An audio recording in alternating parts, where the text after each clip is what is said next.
Just give me patience, yeah.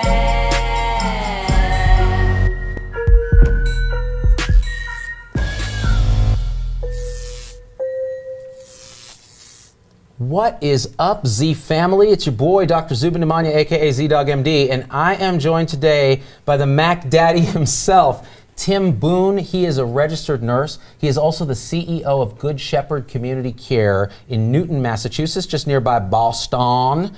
And he is here to tell us and to teach us about how we can make our end-of-life wishes known for our family members so that when we die, because we all die, the last I checked, they will not feel like they didn't do everything in their power to respect our wishes, and they will never feel guilty about our death.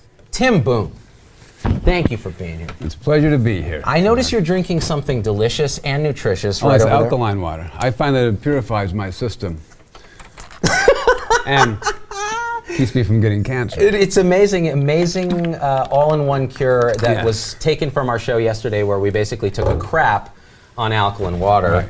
And now today we're talking about, because alkaline water claims it'll make you immortal.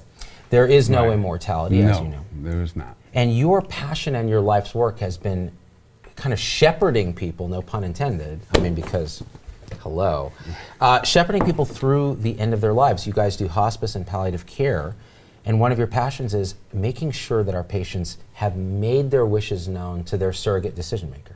Exactly. Now, how did you get involved in all that as a nurse? Well, in hospice, I started doing that almost 25 years ago. I started working in hospice. I've worked in the ER before, and it just kind of came up as it was an opportunity that I kind of checked out. It was shortly after my dad died that I was looking into, changing my focus. I've done psych nursing, I've done ER nursing. Wow, you did psych and ER and then hospice. Yeah, both are pretty good preparations for hospice. Yeah, I would think. imagine so, yeah. And I fell in love with hospice just because the philosophy of care around hospice, it was pretty unique at the time. This is 20-some years ago. But the whole concept of the team, an interdisciplinary team, this was kind of new at the time. So an interdisciplinary team is different than like a multidisciplinary team. And an interdisciplinary team, everybody's kind of equal. Everybody's at the table. You got your docs there, your nurses, your social workers, but we're all an equal part of the team. Right. And hospice was built on that each person has something significant to contribute to the plan of care, and we all kind of sit down as equals and go over that. So what's fascinating about that is when I talk about Health 3.0, I talk about a holarchy rather than a hierarchy. There you so go. everybody is true but partial, and they're all necessary for the team. It isn't a dominator hierarchy where somebody's the boss. Exactly. Hospice was doing this decades ago. Exactly. And so that was partially maybe, because I'll tell you, when I was rounding at Laguna Honda Hospice in San Francisco as a UCSF medical student in the 90s, HIV, end-stage cancer, all of that, they had an interdisciplinary team just like that. And I'd never seen anything like it, because nurses were talking to doctors, we're talking to social workers, we're talking to pharmacists as equals. Right. And we were conditioned the opposite way, that the doctor's the boss and everyone else is underneath. Exactly. So and hospice was the first real, Medicare certified provider that's in the regulation. This is how we interact with each other. So you have to do it that way We have to do it that way. in order to get paid by Medicare. Yeah. Yeah. A lot of other things. The patient and family as a unit of care was first in the hospice regulations back in the early 1980s. So our unit of care is the patient and their family, because most of our patients are at home. Right. And the care that we provide impacts the patient and their loved ones. And that's similar to what we're talking about today. April is National Healthcare Decisions Month. And one of the things that we see in hospice, and you see in all kinds of healthcare situations, is when you have someone at the end of life, or in any life-threatening situation. It may not be the end, but they're not making their own decisions. Someone else has got to be their proxy and make their decisions. It's hard for that person. They're not quite sure, when they don't know what that person wants, and they're struggling with some difficult decisions. The situations are sometimes complex, they're not so simple. It's really important for their peace of mind, for them to feel like they did things the best they could. They did things the way that their loved one wanted them to be done. Well, so ZPAC, how many of you guys have been in a position to make healthcare decisions for a loved one and felt like you weren't fully prepared? Dad never told me what he wanted, my wife never told me what she wanted, that kind of thing. And then when you go through the process, the guilt and the fear either causes you to do a lot or to live with some degree of regret. Right. So if I understand correctly, Tim, what you're saying is, look, if you have the conversation in advance and you prepare that loved one to be your decision maker, Right. then they can act intelligently and with the confidence that they're doing what your wishes were. Exactly. So when you die, because we Right, all we all apparently die. the guilt and the regret isn't part of the equation. Exactly. And that's one of the most important things that people, it isn't just about you getting what you want, which is important, but it's about your loved ones feeling like they gave you what you wanted. Yeah. Because they're the ones that are living on. And so we have to be really, their feelings and how they live on is really important. So one of the tools for that, and you brought one with you, in some states it's called a POLST, Physician Right. Orders for Life-Sustaining Treatment. Right. In other states like your own, the Commonwealth of Massachusetts, Commonwealth of Massachusetts. it's a MOLST. Yes. What does that stand for? Medical orders for life-sustaining treatments. So Z-Pack, this is what we're talking about here. This beautiful fuchsia pink monstrosity that actually can prevent so So I much. could just correct you for a minute, because it is a trademarked color. Oh, it is? It's Astro Bright's Pulsar Pink. That's a thing. I just don't want you to get sued by anybody. You know what? The last thing I need is more lawsuits. So Astro Bright fuchsia pink, was it? Astro Bright's Pulsar Pink. Pulsar, because a pulsar is vastly more gravitationally active than fuchsia. Exactly. I love it. And so in this actual form, it's a physician order. Right. So you talk with your patient, you say, let's go through this, and then the doctor signs it. How is that different than just a living will or a... Well, because it is a doctor's order that is legal in any setting. So this, this is, if you're at home and something happens and someone calls 911 and they come, this order is effective. If you go to the hospital, this order is effective. If you're in a nursing home, this order is effective. So it crosses provider types, crosses institutions, and it is a physician's order. Got it. So it is not just somebody, guessing about what you want. It is, you've put it in writing, your doc has signed it, and it's an So there's order no that ambiguity. physicians can follow. Exactly. Got it. And it's quite specific. So it goes through CPR, resuscitate, do not resuscitate. Ventilation, do not intubate, but go ahead and ventilate. Right. Intubate and ventilate. Do not use non-invasive ventilation like CPAP, BiPAP. Right. That's such an important distinction because a lot of times people come in end-stage emphysema, end-stage COPD, end-stage lung cancer, and you're like, well, do I put them on BiPAP? They end up looking like Hannibal Lecter. They're 90 pounds and they have this mask on, and you're just going, what am I doing? But it wasn't clear. Just because they do not resuscitate doesn't mean don't do those other things. Exactly. So this tries to be as clear as it can about some very specific end-of-life options. There's, we talked about some of this stuff. Dialysis is on here, artificial nutrition and hydration, and this is it's a good and appropriate form to have if you are in a situation where you have a condition that you know to be terminal or most likely life-threatening, and you're anticipating these kind of things happening. Or if you're much older and you feel like you've lived your life and you want to, when something happens, you want to be clear about what you want people to do or not do for you. It can sometimes be, it's not going to be useful maybe for someone who's, 25 years old and gets hit by, a car. You're not going to say, let's see if he has a MOS form. Right. You're going to do everything you can because your assumption is that you're going to be able to bring this person, back to, a functioning life. Let me clarify something there, though. So your 25-year-old, turns out you can't bring them back to a functional life, but they're on a ventilator, they're on a feeding tube, they're pegged in trach. What capacity do they have? Now they can't make decisions. Right.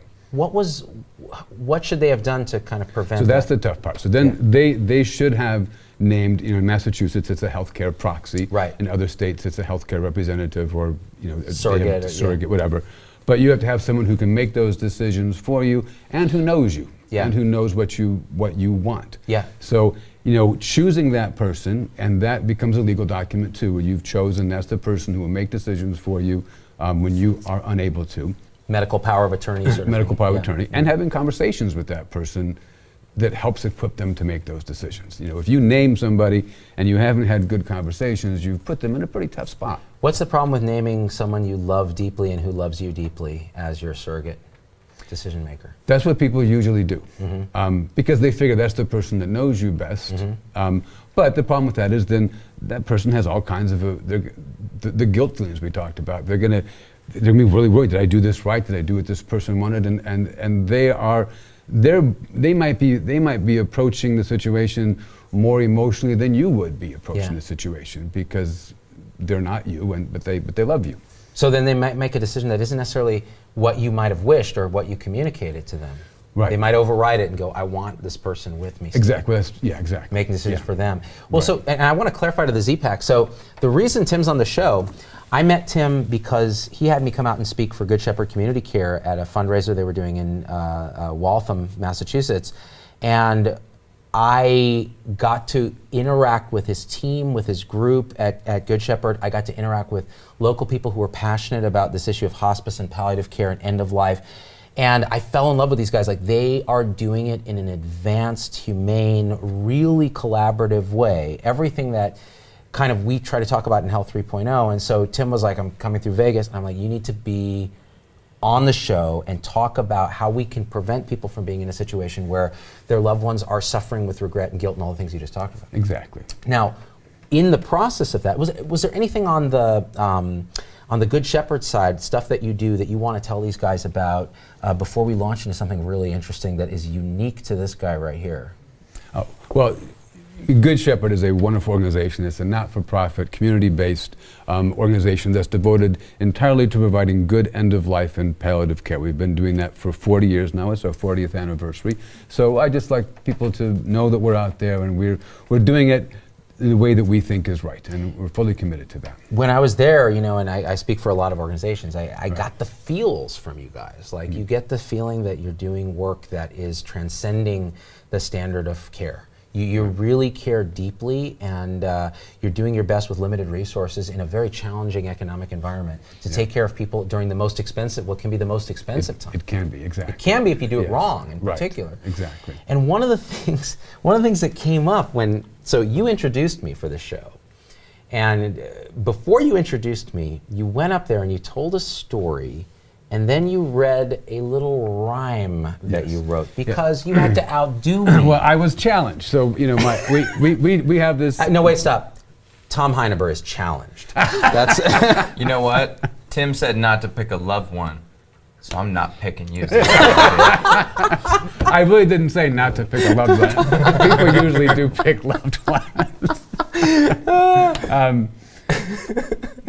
What the hell was that? That's what I was saying. How you had introduced me with a story, and then Exactly. Yeah. So I, you know, we have this annual institute dinner where we bring a speaker that people are going to love listening to. A highly sought after speaker. You know, someone that we feel like our audience is chomping at the bit to hear. We've had, Atul Gawande has spoken in the past, and amateur. yeah, and he's speaking again next year. But Oh, what? You're having him back and not me?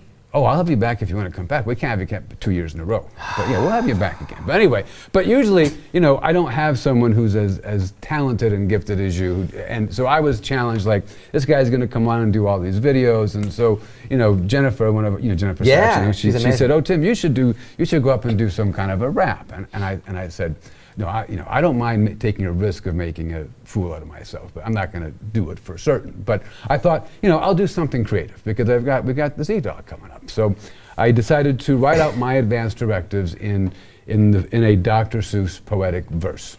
Now, guys, you got to understand something here. I heard that this was going to go down. I see Tim, a patrician white, New Englander, in a three-piece suit with a tuxedo top, and he's like, Z-Dog, I'll be dropping some rhymes during this thing. And I'm like, oh, sure you will, Tim.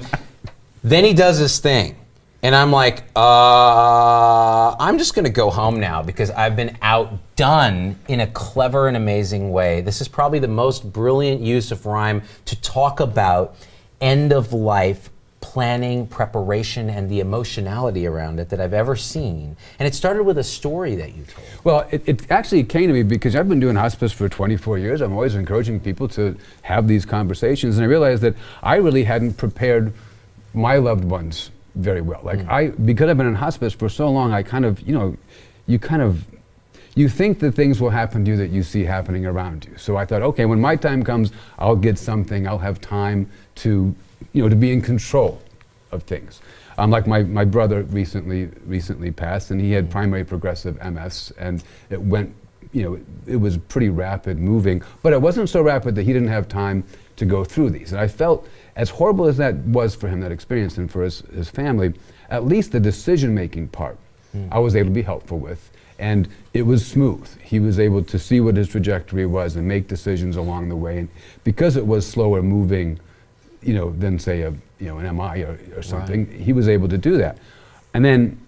But then what happened subsequent to that, a good friend of mine died, and he didn't. He just dropped, had an MI or something like that, and they took him to the hospital. He was in the ICU, and he had 4 months of ICU, rehab, ICU, and really difficult. This wasn't put in place, and so it was 4 months that he took to die, going back and forth between the ICU and the rehab, and it was really tough for his family. And I thought, I haven't prepared for that. I haven't told my wife or anyone what to do if something suddenly happens to me. I just felt like things would go differently. So I realized that I had not written down my advanced directives for this, and I thought I'm going to take this opportunity to write them down and to try to, I have this clever, brilliant person coming to try to be somewhat creative in the process. So you basically had Dr. Oz coming, is that what you're saying? Yeah. But then I showed up instead. Right, exactly. Right. Well, so I'm going to tell you right now, Tim Boon, who is an RN, who is the CEO of Good Shepherd Community Care, is going to drop some rhymes about how to tell your loved ones what your wishes are at the end of life, so you don't die and leave them feeling guilty that they didn't respect what you wanted. And it goes something like this. All right. All right. Dear family and friends, and whom it may concern, I'm writing this poem to help you discern the actions to take and the things to refuse when some terrible day you are faced with the news that some sudden illness or stroke of bad luck has left me unconscious and helpless and stuck face up in an ER, laid out on a stretcher with chaos around, and you're under pressure to make some very quick, high-stakes decisions.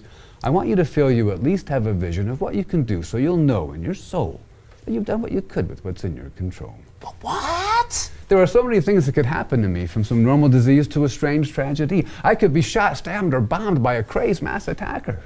Or I could do something as simple as choke on a cracker. I've done that. If I were much older or already quite sick, I'd review what I do when I don't want right quick. Right. Wait, I got you, bro. I had this memorized. No, I got you. I threw you with the cracker because I have choked on a cracker. Cracker. Here we go. Oh, here we go. Right quick. I'd review what to do and I want right quick. But while in what I think is a good state of health, barring malignancies lurking in stealth, it's a bit more complex than would otherwise be, were I now gravely ill and you were my trustee. If I suffered already some known bad condition like terminal cancer, for which a physician had given a very poor, sad, short prognosis, like bile duct tumor or gliomatosis or PPMS or an end-stage cirrhosis, I'd choose my own plan for my own diagnosis. If my heart were about to give out and I knew it, I'd save you this trouble and write my way through it. I'd sit down with my doc and she'd sit down with me and we'd write out the orders for all docs to see. It would be what is known in most states as a post form. In our Commonwealth, we call it a most form. We'd talk about tubes for food and hydration, for breathing and peeing and resuscitation. She'd find out when I'd want to be hospitalized, and without much ado, it would be finalized. After all of my preferences I have confided, and my doc has checked off all the things we decided to make clear what I do when I don't want provided, we'd print out both pages, one sheet, double-sided. We'd sign with a pen in blue or black ink, and the paper would be Astro Bright's Pulsar Pink. Pajam. But that's not how it is, nor how it may be when someday you stand looking down sadly at me. When something has happened we'd all prefer not, when I'm mauled by a bear or a nasty blood clot wedged its way into my heart and my brain and my pulse and my breathing I cannot maintain without all the people, machines, and the meds in this room with us now with the Clinitron beds. Oh. At this point, you're Proxy, and I am unable to speak or to write because I am unstable. What I advise now is you try to stay steady. They'll understand here that nobody's ready to see what you'll see and to hear what they'll say. You'll need to stay strong to get through this day. Word. In these first hours before they know much, there's no need to talk about hospice and such. I want pretty much everything under the sun to keep me alive till assessments are done. But that's where it gets hard. Those assessments are key to know well exactly what's happening to me. You'll remember, dear Julie, from your nursing classes, I'm sorry, I got to stop. My wife's name is Julie, by the way, and I forgot to mention that, and she's a nurse. She's a nurse too? And she's been working in home care for about 20 years or so as well, so she's been out of the acute space for that period of How time. dare you personalize this? She's my healthcare proxy. beautiful. So I'm sorry, I got to go back. You remember, dear Julie, from your nursing classes, and know things are bad when they mention blood gases. When they work fast but talk to you slow as molasses to tell you my PCO2 count surpasses the level at which any life can sustain, and they've just placed a catheter in a large vein, and they tell you inserting a tube down my throat and pumping in air is the best antidote to whatever initial test tell them assails me. Let them do it, but know that it won't cure what ails me. Keep in mind all the time that there's really no doubt that whatever's put in, we can make them pull out. Oh, whatever's put in, we can make them pull out. If it's day 2 or day 3. If it's day 2 or day 3 and there's been no real changes, if we've not gotten past keeping vitals and ranges that keep me alive and my organs perfused, and my mental state's worse than just simply confused, and I'm still not able to talk, think, or write, it's time to get serious about how I want to fight.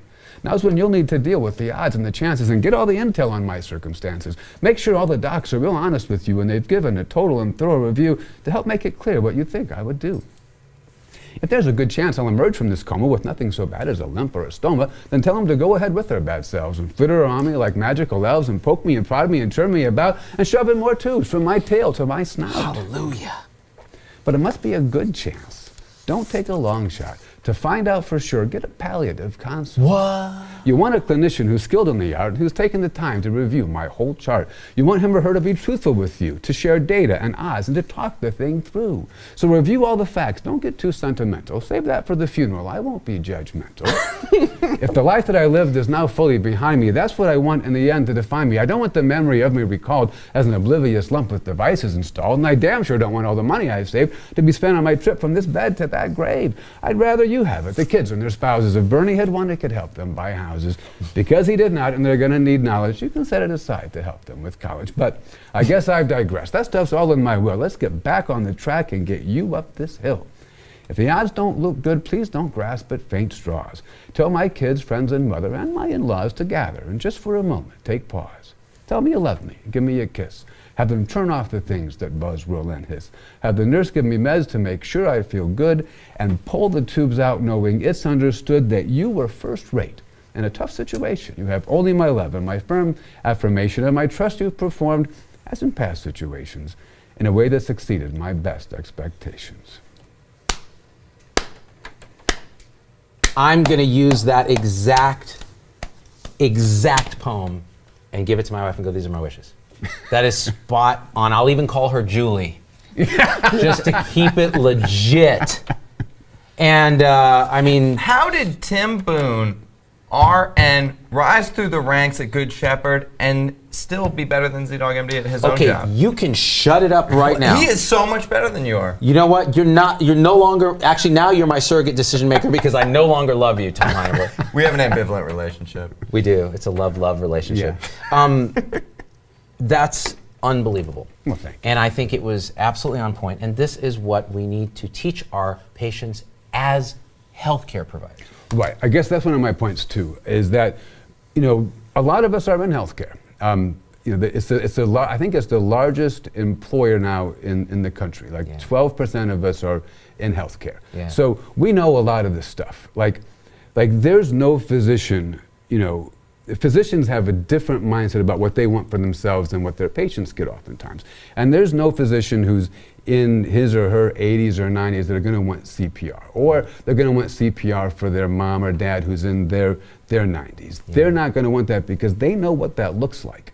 Yeah. For someone who's you can feel the ribs crack. You can hear. Exactly. Yeah. So people in healthcare have been through it. They know that instinctively. Right. The general public, they don't. You call them muggles. Muggles, right? Non-medical folk. Yeah. I was thinking of myself. I think of myself because I used to practice nursing, but I'm an administrator now, so I don't do that. So I think of myself. I'm not really a muggle, but I'm a squib. So I don't have like the superpowers, but I do understand the wizardry world. You come from the world of wizardry, right? But are strangely powerless in the ways of the wizard. Exactly. That's brilliant. Yeah, exactly. I'm going to start stealing that. Actually, I think Tom Heineberg is a squib. Is he a squib? Yeah, too? he's a total squib because he can say some of the words, but he doesn't can't really know do what they this mean. stuff. Yeah, he can't actually intubate someone. I can't save people anymore. I can't do that. You know what? I'm not sure I ever could.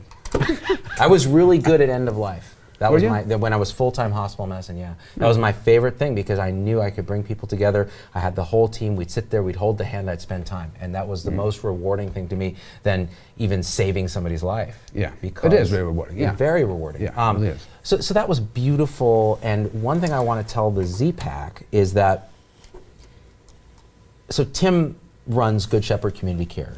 We're going to put a donate button when we are done with this live on this video. If you can share this video, if people can donate even $1 to Tim's organization, they're doing such good work in Massachusetts. And he didn't ask me to do this. I just feel like I really want to do this. If the Z-Pack can help support this, or especially if you're in Massachusetts, if you care about end of life, if you like this poem and you want us to edit it out of this clip and put it live for you guys to share as its own thing, please consider supporting Good Shepherd Community Care and the wonderful work they do. They're a not-for-profit. They're doing this transcendent work, and you can see the goodness kind of oozing out of this gentleman next to me. Everybody in the organization's like that. That was lovely. Boon. Well, I mean it, actually. Oh, thank you. Unlike Dr. Oz, I mean what I say. He might mean what he says too, but I don't. But he know. also gets paid. That's the difference. Oz gets paid. That is the difference. Good Shepherd Community Care, Tim Boon. Thank you very the much. It was Greatest great to be on rhymer your show. since Bismarcky. It has been an honor. Thank you for coming all the way out from Boston and stopping with us. It's a pleasure. Z-Pack, hit share, hit like, tell your friends, leave a story about what you're going to talk to your family about your end of life wishes. And we out. Unless someone like you cares a whole awful lot, we're not going to stop Dr. Oz. We're not.